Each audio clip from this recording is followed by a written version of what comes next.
TV18.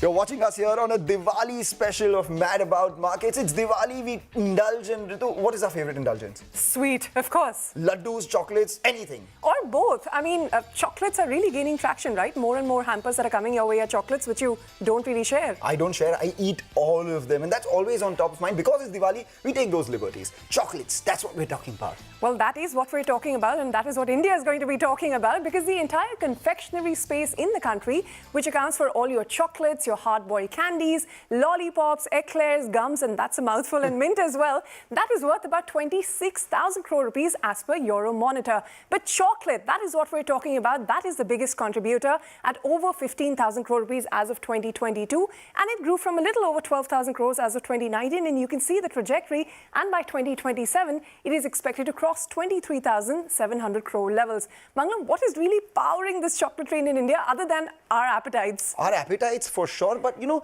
it's the classic template for Mad About Markets: growing population, growing disposable income, and it's lending itself to the growth that we're seeing in the chocolate market as well. Shifting consumer taste. People are looking at exploring newer avenues of sweet consumption, rising middle class disposable income. They've been key growth drivers for the mass chocolate market, which accounts for majority of the 15,500 crore that Ritu just spoke about. But increasingly, there is a fascination, love for international luxury chocolate experiences. There are a lot of local artisanal brands coming in, and now there is also the increased awareness of health benefits of dark chocolate. Whatever be the reason, people are spending a lot of money, and a lot of waste share is what the chocolates are gaining these days. Well, a lot of people are gaining waste share, like you said, but these companies are making lots of money. We'll quickly introduce our guests that have all the insights we need today. We have S Sodhi, the Managing Director of Amul, with us. Also, Vikram Karwal, the Senior Director, Marketing at Mondelez India. And also joining us on the program is Kalpesh R Parmar, the Country General Manager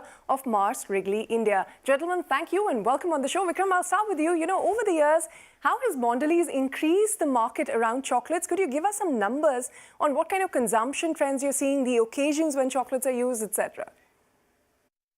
Yeah, I think our endeavor over the years in Mondelez has been to drive penetration for the chocolate category and also improve consumption, not just in urban areas, but also in rural areas by driving relevance for the category on different occasions. Also by introducing different products which cater to different needs for the consumers.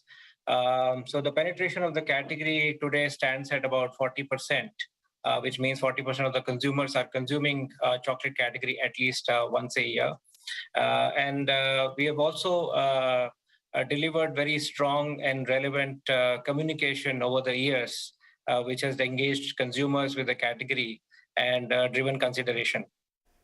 Take your point on all those factors that you spoke about, because Mondelez has been the key. For India, chocolate market equates to Cadbury Dairy Milk, as we'll find out now. But we also have Kalpesh with us. Kalpesh, you know, from a Mars Wrigley standpoint, we have seen a lot of growth drivers. What, according to you, are the drivers, and how big, importantly, can it be going forward? The chocolate category in India is still at a nascent stage. The consumption in India is probably anything around 300 grams per person per annum, depending on what research piece you see. That means the category is, the chocolate category in India is close to 15,000 crores. Yeah. Now, there is a trend of health and wellness. Apart from that, there is a trend of indulgence or small moments of happiness. So if you combine and give people a bit of nuts, a bit of chocolate, a bit of packaged quality products, that's where this category can go from the current 15,000 crores to probably 150,000 crores in the next 10 to 20 years. Yeah, as long as we are able to give the right quality at the right price, at an affordable price. It's not just about operating in the large cities, but how do we have these products offered in markets like Allahabad and Indore also, and not only in the metros. Of course, during COVID, what happened is people were more comfortable while working from home. They wanted to also snack at home. And that's where their comfort level with packaged foods, snacks which are packaged, grew a lot more. And that's where we've been seeing some great growth in the range of 10% in terms of CAGR. And I think this should continue. As I said, the category should grow from 15,000 crores to much higher numbers in the next 10 to 20 years. And the immediate 3 years also looks pretty exciting. Well, the pandemic snacking is taking some time to get rid of, but we've heard from the international players. Mr. Sodhi, for you, how important is chocolate as a category? Of course, Amul has a great brand, great recall, but Indian players like Amul do have a lower market share. Well, first thing, let me tell you, chocolate category is a growing category in India because now everybody wants to consume cocoa-based, some sweet things. So, and chocolate meets that requirement. Now, Indian chocolate market is around, as per our estimate, 15,000 crore per annum. It's growing at the rate of 15 to 16%. But Amul is in a different category. We are not in the usual category of chocolate with more of sugar and other products. We are, for the last 4 or 5 years, we are stressing more on more cocoa-based, where chocolate content is or cocoa content is more, maybe 55%, 75%, 85%, even 99%. And right now, if you see value-wise, we are number 4, but volume-wise, we are number 3. And our market share today is around 3 to 4%. Okay. And we have seen in that category, growth is coming maximum. I mean, we put up a new plant just 3 years back, which are 5x of a capacity. And now we are again doubling it. And the way we are growing, the growth rate is 40-50%. I think in next 2 years, Amul will be a 1,000 crore rupees brand as far as niche dark chocolate are concerned. Well, do hang on, gentlemen. We're going to talk about the components of the chocolate market as well. But before we do that, Mangalam, what is your favorite kind of chocolate? Any kind of chocolate is my favorite, but the one that I actually prefer is the ones which have wafer inside it. It's crunchy and it's got chocolate and it's just all things amazing. Well, you know what? You're in the minority here because what India really loves, because half of the chocolate consumed in India, it is actually in the form of tablet bars, the kind you see from Dairy Milk, Nestle, Amul, etc. And that is almost 45% of the market. 29% is count lines, what you like. That is chocolate filled with nuts, wafers, or toffee like your 5-star, your Munch, your Snickers, Kit Kat, and whatnot. Then you have your chocolates and pouch packs. That's about 11%. A lot of this, us bought this on our birthdays to take to school, right? And then you have chocolates that have toys, which are gaining massive popularity. Kinder Joy, you know what I'm talking about. And then 5% is the rest of the market. Now, in what form does India really consume chocolate? The most commonly found one is still milk chocolate, accounting for about 58.5% of the market. Then you have your filled chocolates, the kind you like, about 31%. And 7.7% is dark chocolate. But don't be fooled by the small share of the dark chocolate, because this is the category which has been growing faster than the industry, and it increased from about 6.5% all the way to 7.7% in just a span of 3 years. So the question, Mangalam, really is dark chocolate the dark horse of the chocolate industry? I think you were waiting to make that word joke, right? But at lower levels as well, what it does is it's commanding a fair amount of premium, and increasingly consumers are preferring that, because we had a survey conducted by Mintel. They said that 37% of Indians strongly associate dark chocolate with health benefits. 39% said that they may also buy chocolates with added vitamins, minerals, etc. And 44% are willing to put their money where their mouth is. They are willing to pay a premium for healthier chocolate. So keeping these things in mind, companies have also tried to increase their customer base into the health conscious by introducing sugar-free, low-sugar, organic, vegan, gluten-free chocolates for all kinds of diet and health preference. Kalpesh, you're talking about chocolates being an indulgence, but a lot of people are increasingly getting health conscious. How do you convince health conscious consumers to actually go ahead and consume more chocolate? This category, as I said in the beginning, will grow 10x in the next 1 or 2 decades if we are able to combine these experience along with health and well-being related products. Like in US today, we have a product called Kind, which is large amount of nuts with chocolates. So as we move towards a chocolatey experience with a lot of health and well-being included in that, that's where the category will explode. Well, healthier chocolates to increase their penetration. But Mr. Sodhi, let me come to you because, Amul is in the premium category products largely. But the scale and mass, that still belongs to the smaller price points of 5, 10, 20 rupee chocolates. What are your plans on that front? In Indian market is for the lower end of the market is a bigger scale. And we are going to be in that category. We have got 5 rupees, 10 rupees chocolate. The wafer chocolates are there. Even our regular milk chocolate is there. So we'll be there in lower end of the market also. But when it comes to the dark chocolate, more cocoa content chocolate or high-end chocolate, I think Amul is the market leader today. Okay, you want to be the market leader in the dark variant, but also looking at mass products. But Vikram, I mean, how do you, convince the health-conscious consumers to go ahead and consume chocolate? I mean, what are the potential growth for sales in that? A lot of consumers are becoming health conscious and they are looking for portion control, but they're also looking for permissible indulgence. That's another important trend, right? Consumers do believe that it's important to have a healthy diet, but a little bit of indulgence is also part of that healthy diet, right? So that's an important thing to keep in mind, and that's where we come in, right?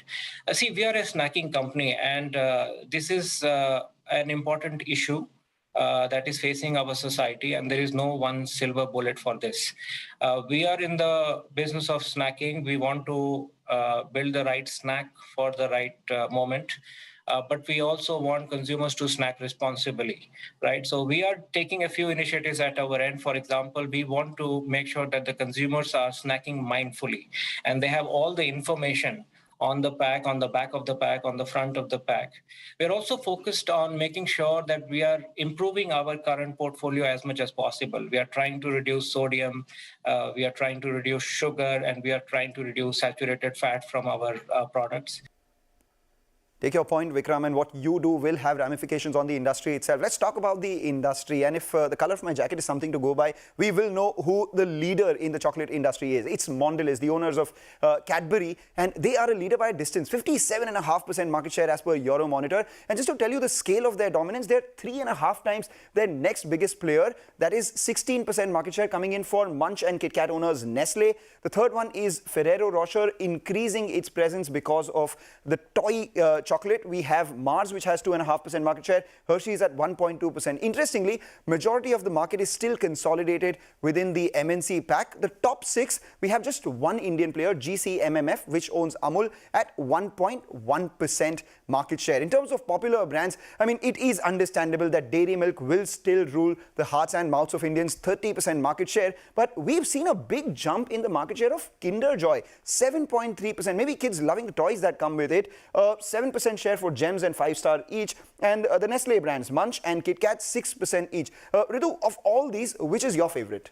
Well, it depends on the day, on the mood, because you know what chocolate really is as a category is an impulse category. 96% of it is still sold offline. Now, within that, about 77% is sold through small local grocers, 13% through super and hypermarkets, about 3.1% through food, drinks, tobacco specialists. And I hope people who've been advocating how UPI has killed toffee, we've debunked that enough and more on the channel. Now, retail e-commerce, it is still about 4.2% of the overall sales of all chocolates in India. But innovations have been driving growth lately, and we have seen some interesting launches come in from the MNCs. First, let's talk about Mars. Now, Snickers launched Kesar Pista in India in 2022. Double Mint had Pan Mint for India, and Orbit had Raw Mango in 2020. Mondelez too has a Cadbury Dairy Milk with less than 30% sugar and a Dairy Milk variant where, as they customize Cadbury celebrations and gift boxes for e-commerce, you also have Amul, which is the leader of the premium dark chocolate market with 75%, 90%, 99% and as much as 100% dark chocolate options that are available in the market. I don't know how many takers there are for it yet, but it's a fast-growing category. It seems like there are a lot of takers for the Kesar Pista Snickers. I personally tried it. It wasn't good as compared to the original Snickers, but I get why a lot of people might like that little bit of Indianness in their chocolate. Well, not for me. Well, let's ask that to Kalpesh itself. Kalpesh, isn't it ironic that when you want to grow international flavors and the experience and yet launch something like Kesar Pista Snickers, what was the rationale behind that? I think local flavors and inclusions are the way to win in snacking category. Yeah.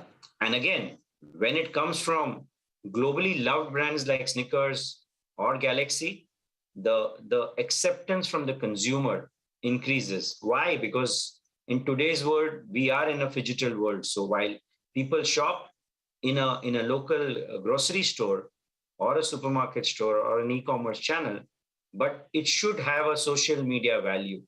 It should be an experience of that brand, which can give them that international experience. So once you combine these things, I think there is a sweet spot sitting. Well, let's go even more hyper-local. And Vikram, let me put that question to you. Could you give us some sense of the penetration of brands in rural and urban markets? And what are some of the consumption trends that you're seeing playing out there? Rural is a very important market for us. Rural contributes almost 1/3 of our business, right? And if you look at the FMCG industry, it will be contributing roughly 1/4 of the consumption that happens in FMCG. So rural is a very, very important driver for us. I think in terms of penetration of the category in rural, it will definitely be lower than urban. But we have also seen a dramatic change in the last few years. People are able to afford premium products now in rural. Penetration of the category is increasing. Plus, our presence in rural markets and our distribution is also increasing. We are focusing a lot on data, on technology, on our presence. We are building our cold chain very aggressively in rural areas so that consumers are able to access those products which they used to in urban India equally well in rural India as well. They are able to get the same range of products, same choices that the urban consumer is enjoying today in rural areas as well. So that has been our focus to drive rural growth. We definitely see penetration growing, consumption growing, and more importantly, relevance of the category growing in rural areas as well. All right, gentlemen, hang in there. We'll head into a short Kit Kat break. Not sponsored by Kit Kat, but we will eat one. And on the other side, we'll talk about what's helping float the chocolate industry's boat. And we talk about the key challenges facing the sector in yays and mays. But as always, we'll also ask the bigger question, and that is, in this MNC-dominated market, can Indian brands get a bigger piece from the chocolate industry?